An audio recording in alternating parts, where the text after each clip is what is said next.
Narsampet municipality ఎన్నికల ప్రచారంలో భాగంగా 25వ వార్డులో బీఆర్ఎస్ పార్టీ అభ్యర్థులు సునీత శాంతికుమార్ గెలుపు కోసం ఇంటింటి ప్రచారం నిర్వహించారు.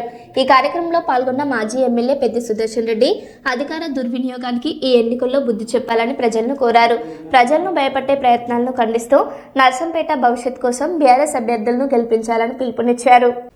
గౌరవశ్రీ మాజీ ఎమ్మెల్యే పెద్ది సుదర్శన్ రెడ్డి గారు ఈరోజు టీఆర్ఎస్ పార్టీ 26వ వార్డు అభ్యర్థి నాడెం సునీత శాంతికుమార్ గారి ఇంటింటి ప్రచారంలో పాల్గొనడం జరిగింది.